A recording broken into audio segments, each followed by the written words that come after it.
Hello and welcome to another AARPG Silver Alert from GenCon 2026. I'm here in the Paizo booth, the lovely Paizo booth, with Rue Dickey from Paizo. How you doing?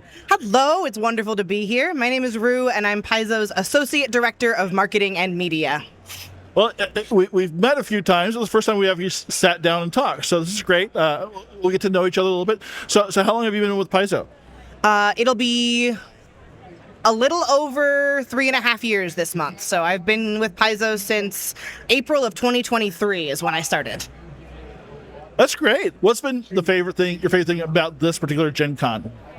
Well, I'm biased because horror is my favorite thing, but I'm really excited about 13 Omens, which we have the preview of here at Gen Con. It's our new rules-light supernatural horror RPG designed by Jason Bullman, and we also have an adventure launching here, Bequeathed, for 13 Omens, which was written by James Jacobs, both of whom are very strong Pathfinder adventure writers who have taken their adventure props and taken them over to 13 Omens, and also both of whom are huge horror aficionados. So Bequeathed and also Jason's story, which is in the preview, it's called Welcome to Hollybrook, are both amazing horror adventures.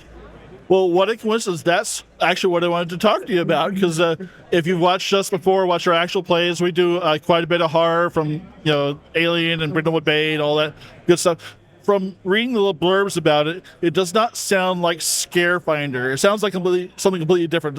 Give us the background on that. Yeah. So 13 Omens is a D6-based engine, so that's your first big difference from Pathfinder and Starfinder. All of the players use a shared dice pool of 21 dice, 8 of which are safe, and 13 of which are omen dice. So we have here dice sets that the safe dice are white and the omen dice are red. If you're playing at home, you just need to know which color you identify as safe or dangerous. We will sell the dice sets that have the white and red so that you have an idea of what you're playing. At the start of that game, the 8 safe dice go in and 1 omen die starts. Oh. As tension progresses, as the acts of the story move along, and as we as players make mistakes and anger the entities that we may or may not be engaging with, more and more omen dice get added to that bag. Every time a player has to make a check, they reach into that bag and pull out usually 2, sometimes 3 or 4 if you have an advantage or disadvantage on that roll. You pull those out and roll them. If you pull an omen die, it's kind of bad. If you fail on an omen die, it's very bad. Failing on omen dice wounds your character. When you pull a wound in front of you, you're allowed to have 3, and then on your 4th wound, you die.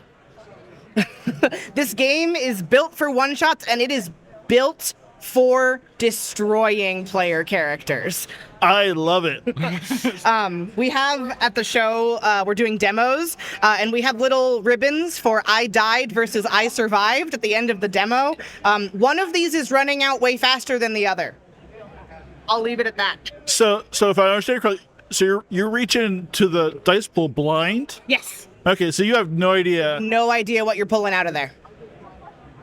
That's I love that. So how do the omen dice get added? What kind of things would cause? So the first omen die is added during what's called the introduction or the prologue, which is sort of an introductory monologue that sets the stage for the show. That's when that original one gets thrown in. Throughout each act, more are added. So you add 3 in Act 1, 4 in Act 2, and 5 in Act 3. And those dice are added either when the antagonistic entity, whether it be a ghost or a serial killer or an alien that's hijacked your bachelorette party, any of those. So when the host decides that they are going to make a play, the host will add a die to the omen bag. This does mean that sometimes the host adds a die to the omen bag and you don't know why, which is terrifying. But also, when the players do anything particularly risky, like perhaps they decide to split the party, that's something that makes the danger level higher. So basically, on a vague level, the dice get added whenever the danger level increases. And then from a more prescriptive level, the adventures that we release will give the host sort of key points of like, hey, after the players have gotten this far into the haunted house, they should have engaged with the ghost at some point. If they have managed to avoid that by sheer force of will, this is the point at which the ghost finds them. And that is the point where you would add those omen dice in. So it sounds pretty, not to kiss anybody's butt, but it sounds pretty simple and elegant to, and I see why you're thinking like one shots for this. On top of that, is there like a base setting for this that explains why the world is the way it is? Or? Yeah. So actually, 13 Omens takes place in a modern world that is ours, but a little bit to the spooky side. So there are real locations. Eric's scenario, which we're running as our live show on Saturday, takes place during a tour of the Seattle Underground. So it is our world. A lot of the adventures are based in sort of U.S. locations for the core book. Some of them are based in overseas locations based on where our freelance authors are. But all of them take place in a world that is ours, but a little bit to the scarier side. That helps. Now, are there tools or plans for tools for people to design their own adventures in this setting with these rules? So not in the preview that we're just releasing here. The preview guidebook here is literally just how to play and then adventure. But the full game, which we're crowdfunding in October, will have a whole chapter on creating your own 13 Omens adventures. And also, I'll give you a bit of a sneak peek. One of the things we're making for the crowdfunding campaign is we're calling it a digital creators kit, and it's going to have templates for you to make your own adventures. So like it'll give you the exact template that our freelancers use when working on their adventures for 13 Omens. So is it an open license, or has that been worked out yet? That has not been worked out yet. That's something that's also a little bit above my level of understanding. But basically, I mean, the rules engine will be no matter what, because rules Paizo always puts into open things.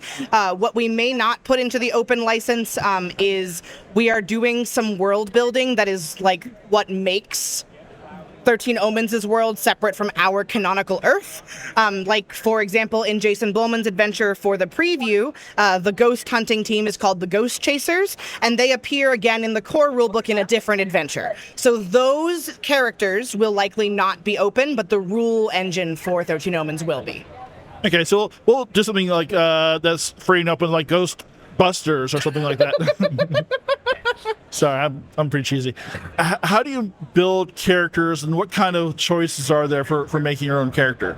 So 13 Omens is a much slimmer system, obviously, than Pathfinder or Starfinder. Character creation takes literally 5 minutes. It's great. Each story, so each 13 Omens adventure, comes with 5 archetypes, and those are essentially character classes. And those are always themed to the adventure. So, for example, Bequeathed, James Jacobs' adventure that is here, is all about a family who have been called back after the death of the family patriarch, and so you have like the spoiled dropout, and the prodigal son, and the perfect child, and so rather than having like set like names and characters, it's more of what archetype you're playing.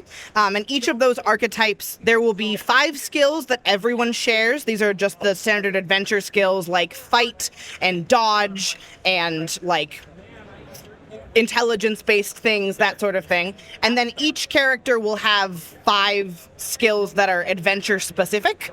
So, like, the prodigal son might be really good at stealing, but not very good at remembering the family lore.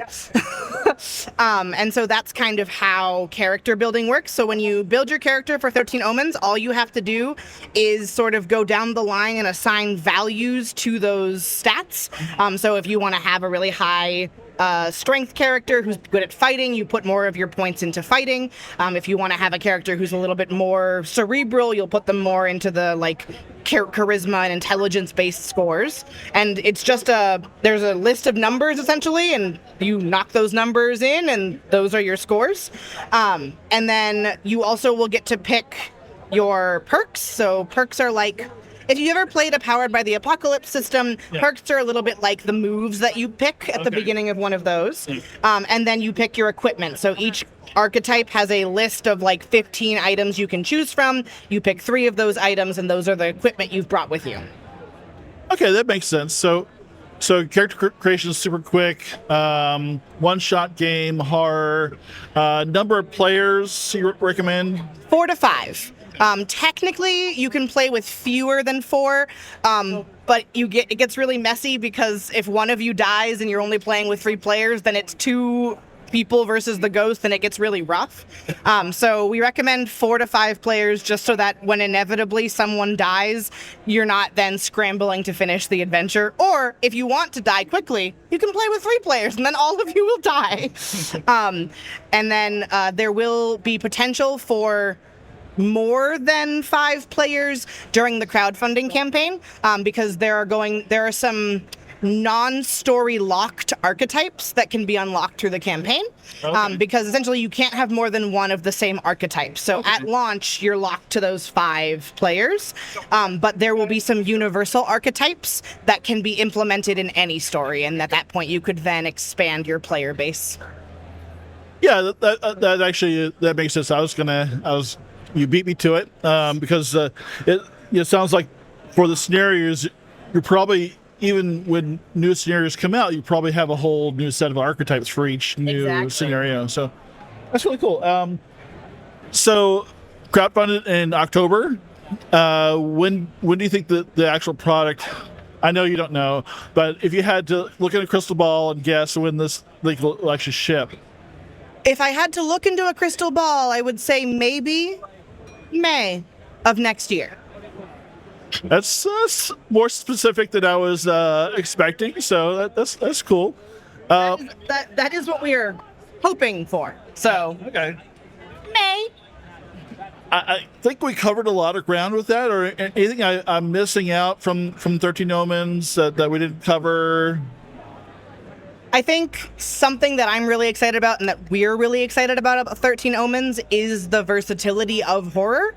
And so you're not kind of locked into one kind of story with 13 Omens. So for the preview here, obviously, we only have a couple of adventures, but for the crowdfunding campaign and the full release, we have horror adventures that span niches and tropes going back to the 80s and like the 70s and 80s, the Hammer horror movies, all the way up through modern horror and sort of like the transition to more of the like teen slasher in the 90s and 2000s. So we're gonna have touchstones from sort of 40 years of horror in this book. I want to do the Thing.